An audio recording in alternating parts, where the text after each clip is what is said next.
In college, I struggled to make ends meet. Most of my meals consisted nearly entirely of ramen noodles, garnished with a scrambled egg if my finances were stronger than usual, combined with a weekly splurge of a candy bar and a soda each Friday. I worked a part-time job, but city rent was expensive. My classes were too tough to work more than 20 hours a week, and my parents had cut me off the year before. I was desperate, searching for any solution to bring in spare cash. And eventually I found one. It started as a joke among friends. "You know Tony," said one of my roommates as I poured a sad portion of noodles and a half-spice packet into the boiling water. "Even the pigeons in this city have better meals than you do." "Meals?" countered another one of my roommate, laughing. "Hell, I bet they even have higher savings in their bank accounts than him." They laughed and I ate my soup with a frown. But the idea stuck in my head, and that night I lay awake, pondering. I'd often seen picked up spare change on the sidewalk and on the way to class. Nothing huge. A penny here, a dime there, maybe a quarter if I was lucky. But that was just a small portion of the city, from end to end. There was likely a small fortune hidden in the labyrinth, small rewards gleaming from cracks in the sidewalk and among the weeds. I didn't have time to retrieve them, but someone did. And that someone was a test subject number 1, Jeffrey the Crow. I made friends with Jeffrey the year before as he hobbled outside my apartment, pecking for food along the street. His beady eyes had squinted at me as I walked to class, following me as I ate a granola bar for breakfast, a splurge I could justify since I'd worked an extra hour that week. "Caw," he cried, flapping his wings to flutter just past my head to land on the path in front of me. "Caw." "Get," I said, clutching the granola bar tight and trying to sidestep him. His head tilted and he shuffled to stand directly in me, and cawed again. Expedient, waiting for me to pay the toll and use his path. So I lent him a tiny piece of the bar and continued walking. And Jeffrey never forgot my gift. Every morning he waited for me outside, and we developed a friendship. A one-way tribute where I would share a crumb, a noodle, or some other miniature piece of food on my way to class. And over time, Jeffrey grew on me. Plus, I realized just how smart Jeffrey could be for a bird. For instance, after a month he learned I never left my apartment on weekends.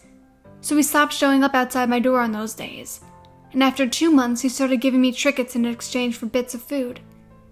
They were always small, a bit of string, a button, maybe a hair tie. But ever so often, maybe once every 2 weeks, Jeffrey would bring me a coin. And now, with the idea fresh in my mind, I've decided to capitalize on that. So every morning Jeffrey brought me a coin. I gave him twice as much food, plus a raisin which were his favorite treat. For 2 months Jeffrey had failed to realize a trend, instead complaining on the days when he received his normal portions. Then on the 3rd month, something clicked. And Jeffrey only brought me coins from that day forward. At first, it was only amusing. Using my collegiate level math skills, I calculated that Jeffrey was contributing about 60 cents per week on average to my net worth. Enough to bolster my diet with 2 to 3 bananas a week.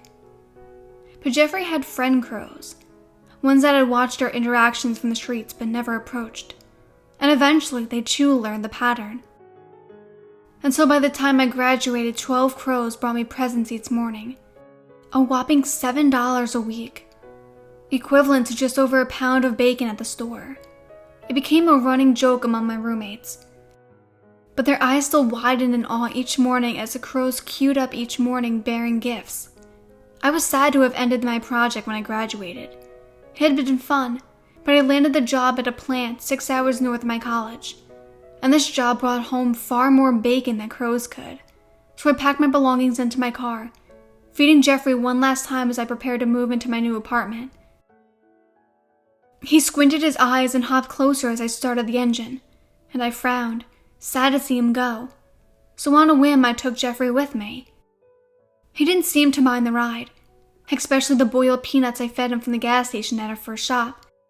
And he took a peculiar interest in the heating vents, fanning his wings to absorb the warmth. Civilization drifted away as we drove, less and less buildings appearing until we were deep in the countryside. Forests taking over where I was used to seeing streets, and on arrival, I released Jeffrey from my car as I unpacked into my new place, watching him hop after me with each trip until he eventually grew bored and flirted off. Each morning, he still met me, quickly growing used to my schedule, and still bringing coins in exchange for breakfast. And the other crows in the area were observant to this outsider, watching our exchange, until only 10 days in, they too started finding coins for me. I smiled. It looked like I wasn't going to leave my project behind after all. But each day less coins showed up on my doorstep, in the countryside. There were far fewer coins to be found. And Jeffrey started bringing other objects again, nudging them towards me for food. Until 6 weeks in, there was no spare change left to be found. I felt bad for him, having drawn him away from his home, so I still paid him in full, 2 peanuts for each item. Though now there were 12 crows that showed up at my door, and the number was growing each day. And then one day, Jeffrey brought me something different. Standing on the path to my car, he dropped something small and white onto the ground, something hard that bounced, that made my hair on my neck raise as I recognized it. A tooth, more precisely a molar, what looked to be a human molar. "No, Jeffrey," I said, stepping backwards and pulling a quarter from my pocket. "You have to bring me quarters, not this." "Caw!" He cawed at me insistently, and flapping his wings, he tilted his head as I walked to my car, picking the molar back up and landed on the roof. "Caw!" With a soft tink, he dropped it on the metal, scratching at it, his eyes narrowed, swallowing. I reached forward and grabbed it through my mittens, then handed him a peanut out of guilt. I suppose I should have expected him to bring me something like this every once in a while, and I put the thought into the back of my head. But the other crows had been watching the transaction, and by the end of the next week, their numbers had reached 24. Every morning they flocked to me as I waded through with them, cawing, flopping, each searching for a reward, and each with something new in their beaks. They dropped it to the ground as I bit my lip, watching the small white objects come to rest on the concrete. Teeth, 24 of them, 1 for each crow, and every day they brought more. Even after I stopped rewarding them, they continued to show up on my doorstep, dropping their teeth in a mound, their eyes angry as I refused to give them payment, but instead swept the teeth under my porch. Other crows still picked up on their behavior, and their numbers still grew larger and more teeth would be deposited.